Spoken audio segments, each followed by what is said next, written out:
Crime has declined since the increase in a lot of places from 2020 to 2021, but it's declined in comparison to the increase. Well, so New York, as an example, I love this example. No, it's not. No. You're misstating that. It is. I said it decreased year over year at this point.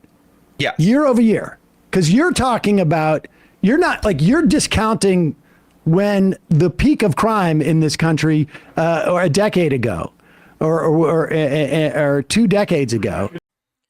In this video, Sam Seder completely destroys libertarian Copaganda in a brutal debate. Sean Fitzgerald tries to do this usual libertarian tap dance around crime stats, but Sam's not having it with him. From the jump, Sean tosses around this narrative that crime declined compared to increase, which is just this weird way trying to downplay the year-over-year drop. And it only gets more embarrassing from here. Sean keeps flailing between blaming Black Lives Matter, police reforms, and even bail laws past years before the spike, like it's a grab bag of right-wing excuses. Meanwhile, Sam calmly walks him into a corner with actual numbers. He'll even challenge him to name the sources he clearly doesn't have, and just completely exposes his flimsy logic. So make sure to watch till the end to see how Sam Seder completely destroys this libertarian Copaganda in a brutal debate. And you're using a year-over-year increase, and I'm saying that we're now in 2023, and I think you wouldn't argue against this. We have experienced now a year-over-year decrease both in New York and nationally in like 5 out of 7 measures of crime. I think in New York, the only crime that has really gone up is car theft. But homicides down. But down compared to what? Year over year. Yeah, but pre-2019, we're still up if you compare it to there's no doubt. In fact, we're also up in inflation, but inflation is going down. So I just want to make sure that people understand the dynamic. But and also during 2020 and 2021, we had this huge spike in deaths from COVID, and that's also going down. We still have more deaths from COVID than we had in 2019, but we're talking about a trend in terms of it's going down. And the reason why this is important is because your argument seems to be, and I want to get back to the cause of this spike, according to you. Your argument, as far as I can tell in what you just said, was because of the Black Lives Matter protests, we had police reforms. You would call them not reforms, but no, they're reforms. Okay, police reforms that created this spike. So to measure whether this spike was a function of police reforms, we would have to believe those reforms have been reversed this year for the crime to go down. Now, I'm going to take issue with even the fact that there were police reforms that caused this, but that's why it's important that we all understand what's going on here in terms of crime. It went up in 2020, it went up in 2021, and now it is starting to go back down. It's still not at the level it was at 2019, and I concede that. But it is clearly going back down. You will concede that, yes?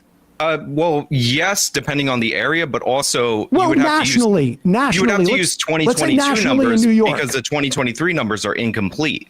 Well, yes, but at this point, 6 months in, 7 months in New York, are they up or down from last year, year over year? It could very well be true that they're down in comparison. What do you to mean? The dramatic it could be very increase. well true. This is a hard number. These are actual hard. Well, the NYPD puts out their data at the end of the year, and we're at the summer, and that's usually when the spikes come out. Sean. Okay, so right here, Sean's basically doing that classic libertarian sleight of hand.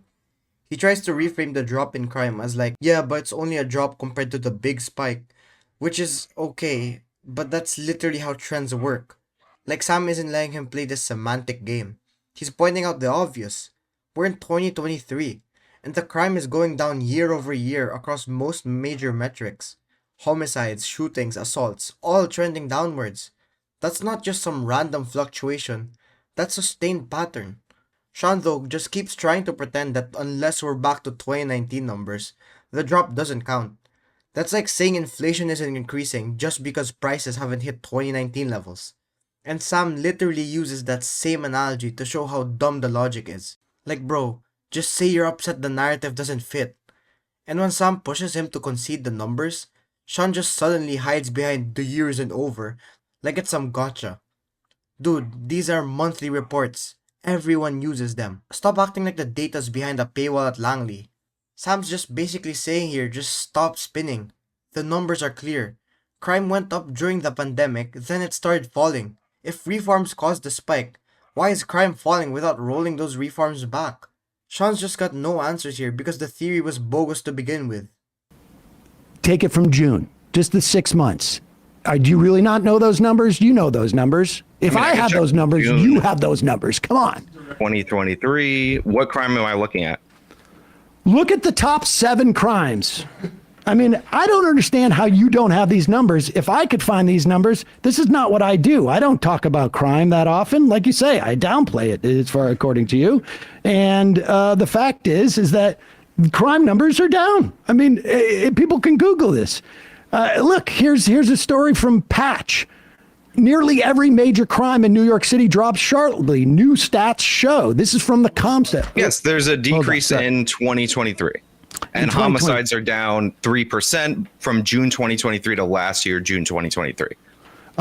Shootings in New York dropped about 25%. If you tell me what you're looking for, I can go find it. Okay, well, I'll read it. I have it here. New York Times. Shootings in New York City dropped. This is July 6th. So this data is 3 weeks old. Shootings in New York City dropped by 25% through the first half of this year compared with the same period last year, extending a downward trend after a spike in violent crime during the pandemic. What else do we have? Murders, rapes, burglaries decreased by about 10% each. Robberies fell nearly 5%. But car thefts increased, like I said, by it's 18%, but nearly 20%. Felony assaults by 6%. I can't tell whether that's Class D or Class B. Transit crimes have fallen nearly 4% this year. I mean, you know this stuff. So I just want to be clear. We're talking about the effects. Yes, we have a slight decrease after a dramatic increase. That is right. True. Okay. Exactly. Like the overall crime index appears to be down. Total, I think it says 3% but major crimes, obviously greater disparities. Right. Okay. So now since and we should say this is a nationwide trend. It's not just New York City. True, but the homicide spike was ahead of the nationwide curve in the city of New York. And we can talk about other cities, like Philadelphia is a good example. They're actually at their peak homicide rate all time. So there it actually is worse than the 1990s. Okay. And but also, again, going down. But with that said, let's talk about now your theory that there were all sorts of, let's start with just there were reforms after the 2020, because your argument is it has nothing to do with the pandemic, right? Not nothing. I'm sure it's a factor, but what level? How big of a factor would you say? Because you clearly think that the primary factor is the George Floyd protests. Yes, the George Floyd effect would be a better phrase for it. Yes. Okay, the George Floyd effect. How much? Just give me a sense of like how you would break it down. 50% George Floyd effect and 50% pandemic? No, right? It's more. I would say a good portion. I don't know if it's specifically like 50% if there's a hard number, but if you want to say, I don't know, 50 to 60%, I think that's totally fine because there were some reforms that were instituted prior that combined with reforms afterwards probably made individual areas worse. This is just getting brutal for Sean. Sam basically hands him a softball. Yo, do you even have the numbers? And Sean's like, what crime am I looking at? Like, dude, you're the one making the argument. Like, Sam's not a crime analyst. He's just doing basic research. Like, imagine going on a debate show to say crime is out of control and then getting stunned by the question, which crime? And then Sam pulls out receipts. Straight from the New York Times. Not exactly some obscure lefty blog. Murders, burglaries, robberies, all down. Shootings? That's down 25%. Meanwhile, Sean keeps dancing like, well, yeah, okay, but like the spike was still dramatic. Right, but it's still declining. It's like claiming the stock market sucks just because it hasn't hit pre-pandemic heights while it's clearly recovering. Then Sean drops this Philadelphia thing like it's his ace card. Philly's still at peak homicide levels. Cool, but again, the trend matters. No one's saying crime doesn't exist. Sam's just calling out how libertarians like Sean use isolated stats and fear-mongering to create this vibe that everything's falling apart when data tells a much more nuanced story. Okay, so all right. So what reforms are you talking about? So in New York City, we had Raise the Age, which was actually passed prior to George Floyd. And year over year, we actually saw, and Raise the Age, if you don't know, actually makes it more difficult to prosecute youthful offenders in the city of New York. When was that instituted? I believe it was passed in 2017. It could have been passed in 2018. I'm not exactly sure. No, wait a second. And when was it instituted, I guess is really what I meant. I believe it was instituted in 2018.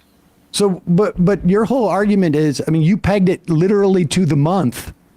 Yeah, for shootings, for sure. If you want to talk about what caused the increase in shootings, in my opinion, removing the I'm just going by what you said. And when you said there was this big spike in crime in 2020, you said it was because of the George Floyd I just said that there were some reforms that were passed prior to and combined with new reforms, I think created additional problems. So you think that the age thing had like a delayed effect, like a no. So Raise the Age made it more difficult to prosecute youthful offenders.